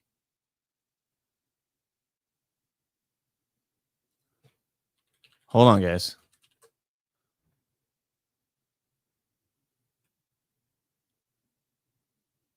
I don't think he died. Man, if you've got a link on that, send that to me. But anyways, so getting back to here, this is what President Trump is doing. President Trump is using something to inflame people, the leftist media, the mainstream Mockingbird media, and to get them pissed off enough about this and to propagandize people into Trump's going to be blowing up nukes. We haven't detonated a nuclear weapon allegedly in 30 years. And when we did detonate nuclear weapons, it was underground in Nevada. Underground. How? I can't make that make sense. I mean, sure, I'm sure we've got, underground facilities that would blow your mind, and somehow we're able to do that. I don't know. It sounds, to me, the whole nuclear weapon thing is one of the dumbest ideas to me. I can't. But nuclear reactors, I'm all in on that. I'm with President Trump. Get rid of the weapons. Let's move to the reactors. Yeah, he didn't die. Okay, good. Tyson Casey, stop with the propaganda. I'm just kidding, man. I'm just kidding. So Michael J. Fox is not dead. It's being reported. Just want to confirm. Do your own research. Nuclear reactors, that's a game changer between, the water system that one of his companies, his other company is called Space Built. And that's another fascinating company. He's the CEO of that company, General Quastas. Another fascinating company. They are actually working on, I believe they bring satellites up into space and then assemble them up there. They shoot them up with a rocket and then they assemble them in space. And the whole reason for this is that you need certain levels of protection to get through the atmosphere. But if you can do that on a rocket that you can go up and back, right? Reusable rockets, Elon Musk, God bless him. If you can, get a rocket up there and then assemble the satellite in space, you don't need as much of the protective equipment on it to get it through the atmosphere, to get it out of Earth's atmosphere and into orbit. And so that's a huge thing they're doing there. And then he also talks about the radio waves, being able to beam those down and have a retina, I think that's what he called it, that is able to transform that into usable energy. The transmission is supposedly huge. So thought that was badass. All right. Let me just give a quick review and make sure I didn't miss anything crazy that I did.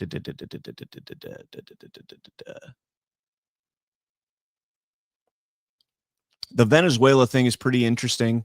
Trump is supposedly, allegedly sending the Gerald Ford carrier strike group to the coast of Venezuela. I don't know if it's made it there or not.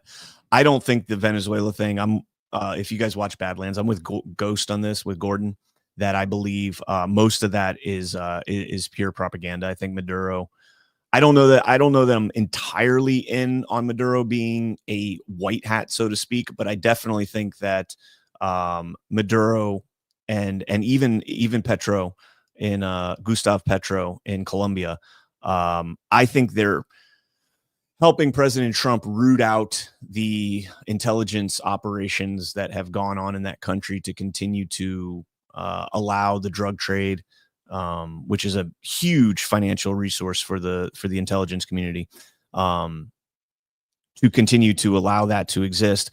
I think Petro and Maduro are actually working with President Trump on dismantling that. Gordon has done more research than anybody I know on this, and we talk about it on Badlands Daily, and we'll be talking about it, I'm sure, this weekend at GART. So I'll have more on that. I'm not going to really get into something too much because I do think the mainstream media is propagandizing the shit out of people on that. So I know President Trump announced publicly that the CIA is going to be conducting operations in Venezuela. That's like one of the strangest things. Like, imagine that. Like imagine the president of the United States coming out and saying, "Hey, we're sending intelligence officers, operatives down into a foreign country, and we're going to conduct operations there." That's like, what? You don't do that. You don't tell them that. But he did it. He did it.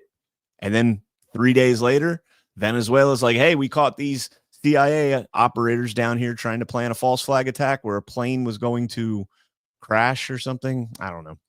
All right. I do want to play a couple clips here from one of my colleagues at Badlands, Shipwreck. You guys probably follow her on X. She has great content. She got the opportunity to interview Marjorie Taylor Greene. And you know what? Actually, before I do that, so I'm trying to get this platform, the CannCon's Corner over on Rumble. I'm trying to get it onto the creator program, which will be beneficial for me. And in order to do that, you have to talk about some of the sponsors that they have. And I happen to love this sponsor, so I'm going to talk about this sponsor right here. Let me get this pulled up here. So bear with me for 2 seconds right now. All right, guys, are you looking for smarter ways to browse and enjoy your favorite content without ads? Get the Perplexity Pro bundle with Rumble Premium for just $19.99 a month when you sign up before December 31st, normally a $29.99 value.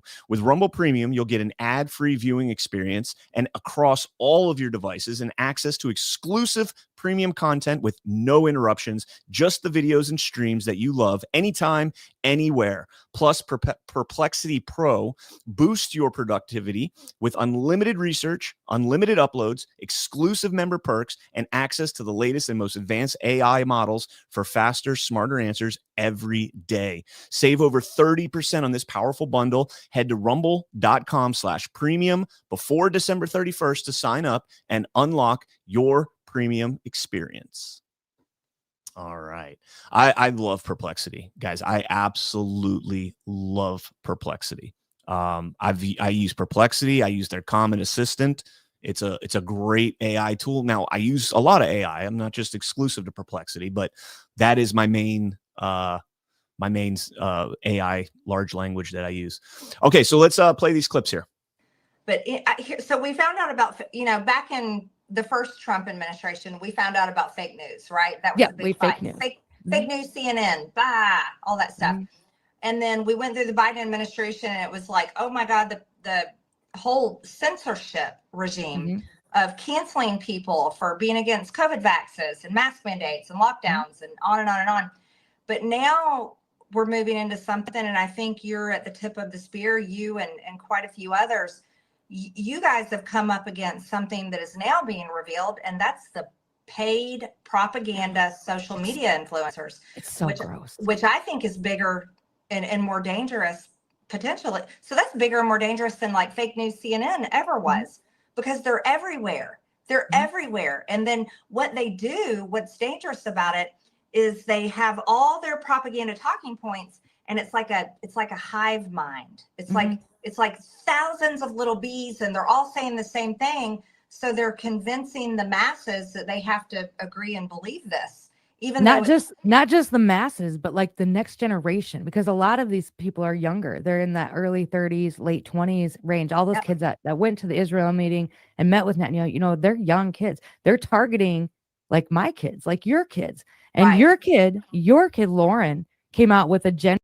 All right. So MTG talking about the paid shills, the shekels, and it's not exclusive to Israel. That's just the one we got recently because they actually announced it. Like, how stupid. I mean, hey, maybe they were on an exposure op, right, to show the other countries that are doing it as well. But we know it's not just the Israeli lobby that's doing this. I think they might have some of the more money involved in it, but yeah, man, that's some crazy shit right there. So Smith-Mundt Modernization Act, I talk about it all the time.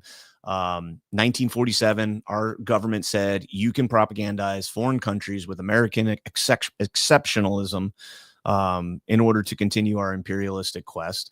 But it wasn't until 2012, 2013, that it passed the Modernization Act. Barack Obama got it through in the National Defense Authorization Act because it could not pass as a standalone bill. So they throw it into one of these omnibus bills where everybody has to sign it, because if you don't sign the National Defense Authorization Act, you hate our troops. If you don't continue to prolong wars and send our boys over to die and fight in these wars and give them the bullets that they need to go over and kill Afghans who had nothing to do with anything on 9/11, had nothing to do with anything in our country at that time, we need to do that. So they shoved the Smith-Mundt Modernization Act into that bill, and it allows basically the State Department to propagandize the American people. And when it allows the State Department to do that, it's working hand in hand, in my opinion, with the CIA, the intelligence agencies, and if they work under the guise of under the umbrella of the State Department, they can propagandize us, and then they turn around and they tell the media these things, and the media turns around and tells us these things, and that's how the propaganda chain works. They're fed the talking points from the State Department, kind of under the assumption that this is true and factual information that we have to get out to the American people. And then it turns around and turns out to be propaganda, and nobody wants to do anything about this. I had a discussion with a very prominent person in MAGA, a name that if I dropped it right now, you would know it instantly, and said, the Smith-Mundt Modernization Act, I don't think it does what you think it does. And stop trying to sound smart is what they told me. A bunch of people are asking questions, just generalized questions. And I asked about potentially repealing it. And I still have tremendous respect. I know what this man is doing with the Smith-Mundt Act, and I don't agree with it. But if you're in a war, you fight with the tools that you have until you don't have those tools anymore. And this is a war fighter. So I'm with him. And I already told you too much. It's a man and a war fighter. So there you go. All right, let's jump into wait. What's I done with that? Oh, so the last point I want to make on that is that if you have if you have Project Mockingbird, right, where the editors and some reporters and some publishers and broadcasters all were in bed with the CIA, getting fed talking points and putting out there to gaslight and propagandize the American people, the news is dead. The news is absolutely dead. It's on life support right now. The mainstream media is on life support. I can't tell you when I talk to people, when's the last time you watched Fox News? Maybe an hour a week. Maybe half an hour a night. I'll catch some clips on X or on Facebook. Okay, it's dead. It's dead. And there's a movement towards this type of reporting and this type of investigatory work and in this type of journalism. And it makes absolute sense that they would dive into this and try and use this as the next Project Mockingbird. And so, you see these people out there that, they kind of huddle around a topic. They have the same talking points disseminated. They're getting smarter now. It used to be, you could literally see the talking points almost verbatim from one post to the next post to the next post to the next post. Like the big soda thing. Remember when that was out and people are like, you should be allowed to buy soda with Snap. And people are like, whoa, this is totally a coordinated attack. Right. Shipwreck, by the way, Shipwreck right there was one of the people that uncovered all of this and called it out beautifully. So I think that's moved on now into the paid influencer podcaster realm in that regard. And again, it's going to be one of those things where it's really tough to tell who's who. And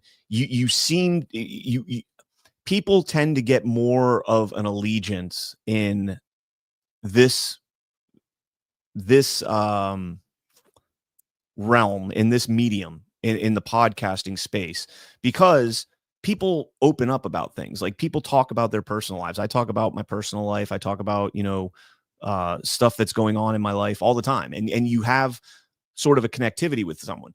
So when you find out that someone is actually being paid to put out certain talking points or certain information, it's devastating to you and you don't want to believe it. And when somebody calls it out and says it, you're like, no, I'm just going to do away with this guy. I don't want to hear that so-and-so is being paid 7,000 shekels to post something, $7,000, 30 shekels or 30 pieces of silver to post something pro-Israel. You don't want to hear that. You don't want to hear that. And overall, I mean, a lot of the posts that we've been seeing online getting pushback on this stuff, you're an anti-Semite. I'm not an anti-Semite. Not at all. Not at all. I just don't think American money should be going over there to support them. If I don't think American money should be going to Pakistan, am I Islamophobe? If I don't think it should be going to India, am I anti-Hindu? If I don't think it should be go to China, am I wow. I can't even think of the word now. That's what they called Trump when he the COVID. Anyways, no, it just means I'm America first. I have no ill will towards any of those nations that I just mentioned. The people of those nations, governments suck broadly. Speaking of governments suck, let me play this clip right here. And speaking of well, I think Tim Pool has made most of his money on his own, although there could be some influence in how you're able to get to that point, but I don't think he's getting paid per post. But anyways, check this clip out. I don't know how you're so calm about it all the time. I mean, obviously, as I mentioned, you are one of the leading adversaries of the mass spending. Whenever there's an issue of them trying to spend more money than we can, it is you. It's calling out, and obviously we have Thomas Massey, and before that it was your dad. But we're on a train that's not going to stop. We know about the Social Security problem. We don't have enough young people. The Gen Alpha is estimated to be about 42 million people, and they're just beginning to enter the workforce at about 16 years old. We are not going to have enough taxpayers to fund Social Security. So just we're on a collision course. I don't know. What do we do? Well, with Social Security, you're going to have to start receiving it at a later age, and I've said the age has to go to 70. In the early 1980s, we went from 65 to 67 over about a 20-year period. It's not pleasant news to tell you, but it's the only thing you can do. Now, you could also raise Social Security taxes dramatically. Right now, you pay 15%. You pay 7.5%, and your employer pays 7.5%, but really you pay 15%. Yeah. If you want to pay 25%, you can keep Social Security the way it is. If you want to pay 25% of your check to Social Security. But most people, when you tell them that, and most politicians say, well, gosh, that'd be devastating on the working guy to have a 25% tax on everybody. Then the Democrats say, let's just tax the rich people, which is their answer to everything. Okay, so we're going to go down to just the usual talking points, the dinner table topics. Again, you cannot dislike these people enough in Congress. Okay, they have failed. I'm going to get a little ranty here, so if you guys have sensitive ears, you might want to cover them because I'm probably going to drop a couple of F-bombs here, but fuck these people. Imagine this guy sitting here and saying, now you have to work until 70 before you can collect benefits that you've put your entire life. You've put in for your entire life, 15% of your paycheck. For 58 years, let's assume, or 52 years, assume you started working at 18. Some people begin working earlier than that. Assume you started working at 18. Let's call it 20. Let's call it 20. You got a little bit of college in. For 50 years, you have to contribute in order to get Social Security for when you're 70. Now, keep in mind, the average lifespan in the U.S. right now, I think, is 76, 77, 78, somewhere around there. So for 6 or 7 or 8 years, you in your golden years, right? Your golden years, but your body's deteriorating. The back half of that time is probably going to be, you're not going to be 100%. You're not going to be feeling great. But spend your whole life working your ass off so you can die with a $500 a month check or $1,100 a month or whatever the fuck it is Social Security gives you nowadays. Fuck these people, man. We're $38 trillion in debt, and you're telling me I need to go to work until I'm fucking 70? Rand Paul, I tried to give Rand Paul an iota of consideration when he went against the tariffs. I tried. I couldn't. I could not. But I was the person that was saying Rand Paul is trying to point out that this is not supposed to be the president's responsibility, but Congress gave him that responsibility. They delegated that to President Trump. Well, to presidents in general, because they're lazy, because they're fucking lazy. Congress is lazy. They're lazy. They're divided. They have no fucking common sense other than who's going to give me the most money to ensure that I can stay here at my $175,000 a year cush job on government pensions, on government health care, the best health care you could ever imagine. What am I going to do to make sure that I stay here? I am going to bend over for all of these corporations and let them stick it right up me. These people are fucking disgusting. Work until you're 70. Rand Paul, fuck you, man. I mean, if we had a balanced budget, give me a constitutional amendment. Give me a constitutional amendment with term limits, 10 years max. Give me a constitutional amendment to balance the budget. Require a balanced budget. Every single fucking time you vote on a bill, if it's not a balanced budget, shut it down until you figure it out.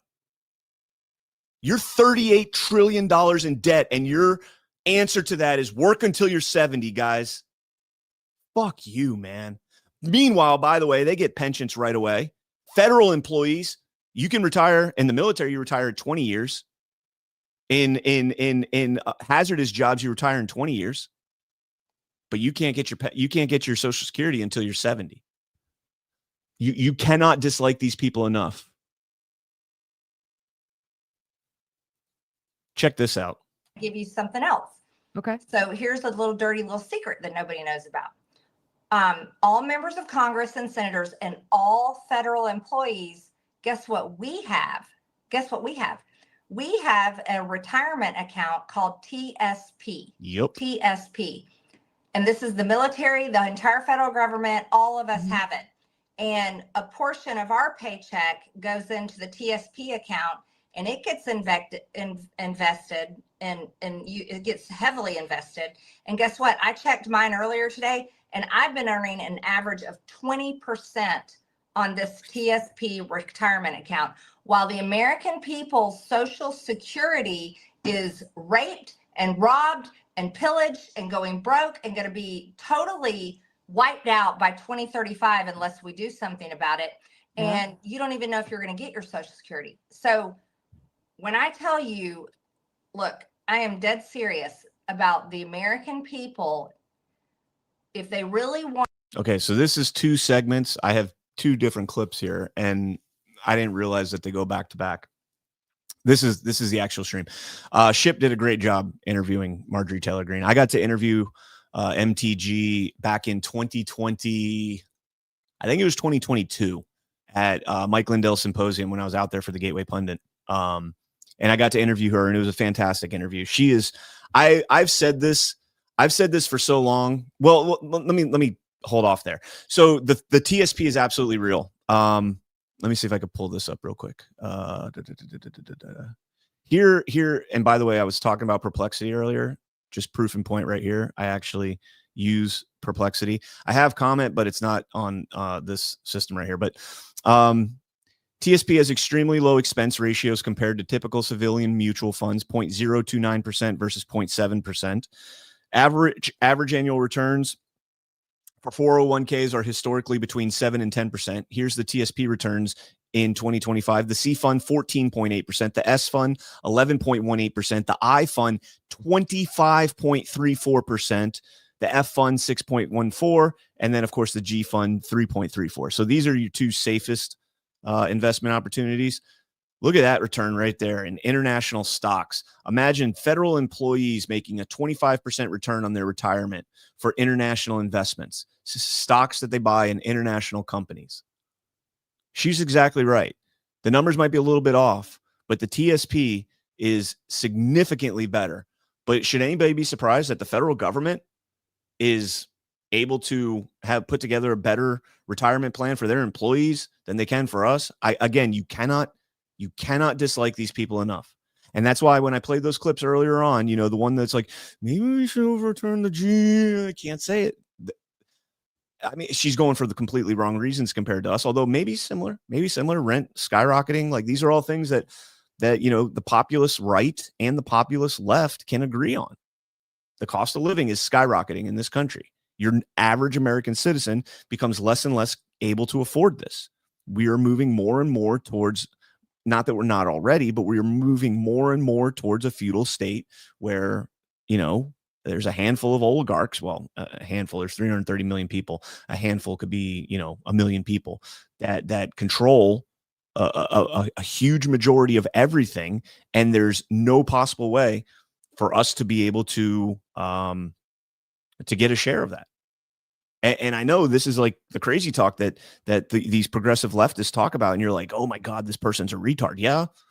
Well, I mean, Rand Paul, a Republican, libertarian, like his dad, nothing like his dad, literally just said we need to raise Social Security to 70. At what point are you going to be like, yo, maybe we should start listening to these fucking people over here? Maybe we need to break up some of these major corporations and allow small businesses to prosper again. Maybe we need to go back and look at what the government did to us during COVID in 2020 and tell them, yo, knock that shit off. 200,000+ small businesses closed forever because they told us that we can't open our businesses during COVID. Meanwhile, now you have federal employees coming out and crying about not being able to afford stuff. And I feel for you. I feel for you.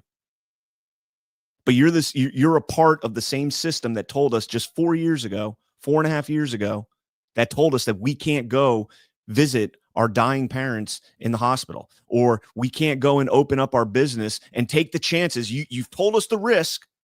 We understand we could get this disease that's so deadly that we have to be tested just to make sure we have it. You told us all that. That's all you're supposed to do. From then on, it's our decision. We are sovereign individuals. It's our decision if we want to do that. They didn't do that. And they told you can't go to work. And so a lot of these blue states, especially blue states, although it happened in red states too, they shut down and their businesses are gone.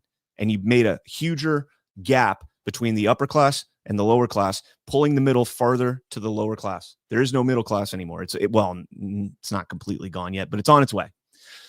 All right. So this is probably the most impactful thing that MTG says here in this interview.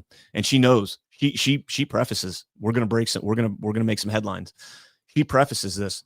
And if you watch Badlands Media at all, again, I highly recommend. John talks about, John Harold, our boss over there. He's done a lot of interviews with congressmen and other people in the administration, and he always asks them, why do you think the American citizens should pay taxes? Keep paying taxes. Wanted to. Everybody I work with, all of my colleagues, everybody in the government, they would be terrified to talk to a lobbyist or talk to a foreign government, or they would be terrified to step out of line if the American people got serious about forcing Congress and the Senate and the administration, no matter who's serving, to serve them, serve the people, because it's so far out of control. That comes down to I know there is a movement, and it's one that I talked about in a video a couple days ago. There's this movement of people that are filing exempt. They don't want to pay taxes anymore. They don't file anymore. And I'm not going to out them because we don't want the IRS to come. But then now the IRS has more or less been defunded. They don't have anybody left because that's been slimmed way down. Mm-hmm. So there's a movement happening of people that are doing this. I'm a 1099 employee, and so I get paid. I have to write this all off when I do stuff. But yeah, there's a movement of people, and I think it gets more and more every year. And I specifically think it happened in a grand scale when Doge came out. And what happened with Doge? Do you know what happened with Doge? Like, we don't hear much about Doge anymore. Right. Or the So programs. Doge is actually still in existence. It's Okay. still working, and they cancel contracts. They are still making cuts. And then I still have my Doge subcommittee. Like, I Okay. would love like in the BBB, we cut out like able-bodied workers should not receive SNAP benefits. Right. We did some cuts, but honestly, this thing is so out of control. And it's really out of control on the state level. So say, for example, the state of California or Illinois or New York, they're the ones that are signing people up. They're the ones that can give it to illegal aliens. Yeah, And the asylum seekers. Yeah. that's right. The states are able to do that. Now, I would love to get into that more if Mike Johnson would ever bring us back to work. But you know what? I mean, Mike Johnson loves fighting the Democrats so much. He's like, Republicans, we need to stay home. That's how we fight the Democrats. So I don't know if I'll ever get to have another committee hearing or not, because Mike Johnson doesn't want us to go back to work. Yeah. I think so- there's a growing amount of Americans too that are kind of like, we're on day 30 or something of the shutdown, 29. Yeah. And I think we're all kind of like, well, just keep it shut down at this point. Because and I wanted to talk a little bit about this. So the government is shut down, and this is not a dig at you or anything, but I see numerous, and specifically the women, the congresswomen, with their selfies and their pictures and their jammies. Okay, hold on. That was not the part that I thought it was. Here, and we got this new media and a thing going on from the right. Believe this, even Not though just Oh man, I'm failing you guys. I'll have to play it next week. That's not the part. That's not the. Maybe I had it up here. Hold on. I had 3 different windows open, so maybe this is the proper window.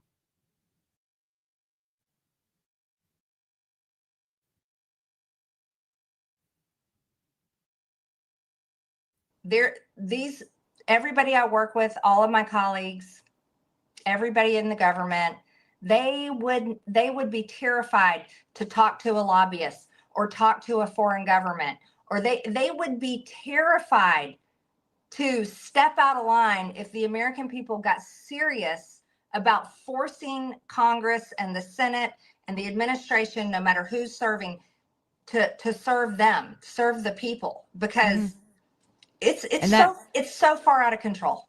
That comes down to I know there is a movement, and it's one that I talked about in a video a couple days ago. There's this movement of people that are all right, that's the same one there. I'm trying to find the one where she says where she talks about taxes. I guess I don't know, maybe I missed it. Oh well, I'll clip it out and I'll put it on my Twitter. But the last thing I want to play for you guys before we get out of here is this clip right here. This is fascinating. Where'd it go? This is absolutely awesome, and I've got some personal, I've got a personal take on this. because I've been saying this for a very, very long time. So this was The Daily Show. All right, this is one of the skits they did on The Daily Show, and they actually Ship's program was on here, Badlands Media. Release the Epstein files. Release the Epstein files. Release the Epstein files. Release the Epstein files. Oh my God. Okay, breathe. Breathe, Desi. Breathe. Get it together. Get it together. Get it together. Okay, it's probably just the wrong number. So what? Marjorie Taylor Greene has said a few reasonable things. That doesn't mean that we have the same feelings about the Republican Party. I'm beyond pissed off at my own party and the leadership in the House and the Senate that they are totally blowing it. Many times I hate my own party. I'm mad at Republicans. They never do what they promise they're going to do. I want to hold Republicans accountable. I want Republicans to do the job. I'm so angry at my own party, and I'm angry at all the men in leadership in the House and the Senate. And I'm like, you guys are weak and pathetic. Oh my God. Oh my God. Oh my God. I have been saying for so long that Marjorie Taylor Greene is one of the I think she's genuine. She came in, I think her first year in office was 2021. She was sworn in right after the oh so deadly insurrection. I believe she is a true populist. I think that she has not yet she hasn't caved to the corruption in DC. Matt Gaetz was another one that I thought was a true populist. I still think Thomas Massie is. I know a lot of people are on him right now, but I still think Thomas Massie is. These are the three people. Well, obviously Gaetz is no longer in Congress, but so I got to interview Marjorie Taylor Greene, and we talked about election fraud. We talked about how she holds people accountable. It requires people to show up when she was taken off of committees in her first term. I genuinely think that she is a true populist. And I think that the more Democrats get to hear her talk about not just the kitchen table shit that they used to keep us divided, but the actual effectiveness or lack of effectiveness of our government itself, the Congress, how inadequate and ineffective it is. I think that more people will start to realize that she is going to be one of the populist movement leaders that brings at least some sort of congruence between the populist left and the populist right. I think there is going to be a point where the two populists, it's a populist revolt, right? Used to be a woman that ran this website, and we used to talk about it all the time back in the day. Populist revolt. It doesn't matter populist left or populist right. The populists need to revolt, because when the populists revolt, revolution occurs when a system is broken, when a system fails. This system has failed. 38 trillion in debt. Rand Paul just told us we need to work until we're 70, or that we might need to work until we're 70 just to get a little bit of change that we put away for 50 years. No, that's broken, dude. That's broken. That is a broken fucking system. So I think that Marjorie Taylor Greene, that particular podcast, that acknowledgement from The Daily Show, I think it's very important. Very important. Matthew JT says populism is better than gay conservatism, but it's still not good enough. We need white nationalism. I don't know if I'd go that far. I go with nationalism, yes. American nationalism I could get behind. I don't necessarily go with the white nationalism. I think that kind of balances out. I think American nationalism for sure. I think when you come to this country, and this is well, I got to speak on a panel on what is 1776, so I'm going to save that stuff for Gart. That's going to save that for Gart. All right, we are going to do one more ad, and then I got one last thing that I want to talk about before we get out of here. So let me go ahead and pull this up, and boom. There we go. I want to talk to you guys about GK Publishing, the battle for truth has never been more intense. The world's elites are tightening their grip on what you can say, think, and believe. But that's exactly why the GK Publishing exists. They're giving a voice to bold truth tellers who refuse to bow to the system. They've published powerful books like Church and State with Pastor Greg Locke and Denise McAllister, Social Injustice with Brennan House and Dr. Andy Woods, and 5 Steps to Kill a Nation by Pastor Sam Jones. And now you can pre-order Jeff Dornick's upcoming book, Following the Leader, exposing how global elites are conditioning humanity to obey and how you can resist that coming deception. Go to gatekeepersonline.com right now and use promo code Rumble for a buy one, get one free on any of their book. Again, that's gatekeepersonline.com, promo code Rumble. Truth is under fire, so stand with those who still dare to speak it. All right. So the last thing that I want to talk about is we're going to kind of circle back to Snapchat. Oh, no, excuse me. No, I lied. 2 big things in the gun movement. This is from Guns and Gadgets. DOJ just confirmed magazine bans are unconstitutional. Huge right there. They got all these states. You know, I as soon as I saw this, I posted it. I said, hey guys, you guys can go out to your boats that wrecked and scuba dive down and grab all your guns and magazines, mainly magazines. So that was a big deal there. There's another big case that was just heard down here in Florida. So if you're a fellow Floridian, and this is a big deal. A Broward County judge, I'm in Broward County. A Broward County judge overturned a criminal conviction. No, excuse me. Ruled that a gun law here in Florida was unconstitutional. This gun law prevented 18 to 21-year-olds from being able to conceal carry. And a girl, I think it was a girl that was 19, I think, was arrested while concealed carrying. And the judge down here ruled that that law is unconstitutional, that you cannot stop an 18 to 21-year-old, because the law is 21 to possess a handgun or to buy a handgun, 21 or older to possess it in a concealed, fashion. The judge ruled that's unconstitutional. Now, the ruling at this point in Florida only applies to her case. It does not apply to everybody yet until it goes through. They got to give them time to go through the appeals process and all that. But huge move either way. Huge move. Let me see. I think we had some Rumble rants. Let me jump into those.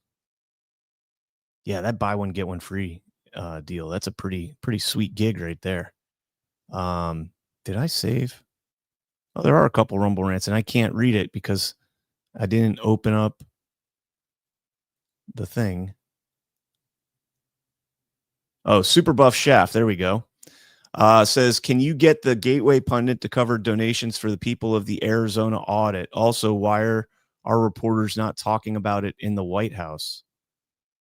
I will look into that. That's the Super Buff Shaft. The Give Send Go that you sent me is not working. This is the link that you put in there. So let me try and copy and paste and see if that works better. I'll check it out for sure. I mean, I can't, I can write something, but yeah, it's not working, that link. If you could send me a different link, I'll check it out. Kitsko, good to see you. Congress, good nothing. They expose themselves to the normies. Yeah. Good for nothing, I think you meant to say. Yeah, Congress is good for absolutely nothing. And I think that is it for the rants, and I'm not yet monetized on YouTube. If you guys can, please hit that thumbs up over on YouTube. It has been difficult to grow over here because, censorship still exists, the shadow banning and all that stuff. Also, I'm not monetized yet on YouTube. So if you guys are watching on Rumble, please give me a follow over on YouTube. And if you're watching on YouTube, please give me a follow over on Rumble. Got to share the wealth, share the love, right? Got to have cross-pollination, all that. I am going to go back to doing some recap videos exclusively on YouTube. I did them on Rumble, but I do have to focus on growing both platforms. And so I am going to do some exclusives over there. Yeah, I'll be recording this afternoon with, I thought it was at 1, but it's not. So I'm going to go watch some football, relax for a little bit, and then talk about Tina Peters with Alpha. That'll be a pre-record. So we'll get it up later. Oh, hey, wait, it just loaded. That's so weird. I just saw the button load.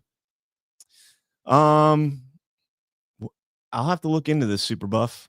I don't know exactly what it's for, but I will dig into this. So I appreciate that. Thank you for sending me that. So give me a follow here. CannCon Actual on YouTube, CannCon Actual on X, CannCon on Rumble, and CannCon on Truth Social. And I think that's all I got. Let me check the chat over on YouTube. Let's see, what do we got here? You've got a perma shadow ban, Stinge 68 games. Yeah. Free Tina Peters. Hell yeah, free Tina Peters. Why bother with subpoena? Smith will just plead the fifth like the rest of the cowards did. Yeah, you're probably right on that. But you gotta figure some of these people are talking. You gotta figure some of these people are talking. Great show. I've paid into Social Security for 47 years, and at 62, I'm thinking of taking a hit and collecting now. I think it goes down to 70% for early retirement. I mean, that is unacceptable to me, man. Like, you know, I remember one of the big arguments they had during the Bush era was privatizing Social Security and retirement investments and all that. And I think for sure that's what it needs to go. I don't have any retirement. I am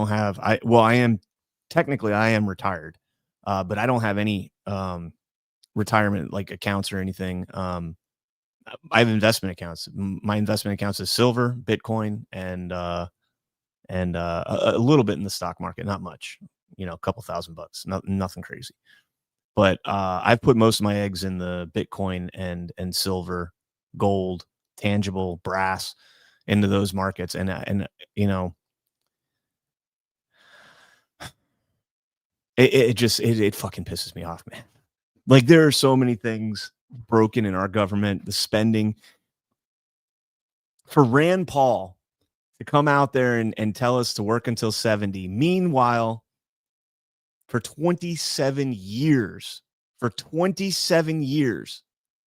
our Congress has looked at the budget, looked at a budget bill, and said this is going to add X amount of money to our deficit and our debt and keep our people enslaved and our captured audience of customers that are forced to pay us. It's going to keep them engaged. They're not going to stop paying taxes. Fuck that, man.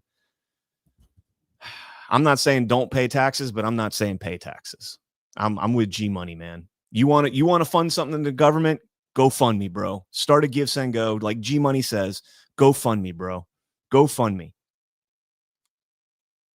You know, the SNAP benefits running out, you know, is something I said yesterday that, you know, we'll know if this goes on and it doesn't get funded, we'll know in a week or two who genuinely needed SNAP and who was just freeloading off the government. We'll know. And I'll tell you right now, if you're one of those people who genuinely needed it and it got cut off cold turkey like that, hit me up. My DMs are open. I'll see what I can do to help you. I mean, I can't give money to a bunch of people, but you know, we can put together that, like, that's what we should do. A GoFundMe, and just get, you know, a couple $1,000 in there and just have people vet people. Hey, are you really struggling? Like, confidentiality. I'll, you know, show me your accounts. Well, nah, you can't do that. If you could, like, I wish there was a way to prove that you actually genuinely needed it, because I would fundraise the shit out of that for people. I would do that in a heartbeat. Because that's what we're supposed to do. The government doesn't come here to save us. We save each other. Oh, man. All right, guys. That is going to wrap up today's week in review. Went a little long, 2 hours. I was trying to keep this down to an hour, but there was just so much with the shutdown and SNAP and Arctic Frost and AutoPen and everything else. So thank you guys all so much. Please hit that thumbs up button if you have not done so on both platforms, Rumble and YouTube. Jump over to the other one and subscribe. Back and forth, right? I've lost like 100 subscribers since I got my YouTube back. That's nuts. That's crazy. Are there bots? I don't know. But all right, guys, that's going to do it. Stay frosty. God bless each and every one of you. God bless America. Make the fortune cookie country pay for this.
Open your eyes to a new world,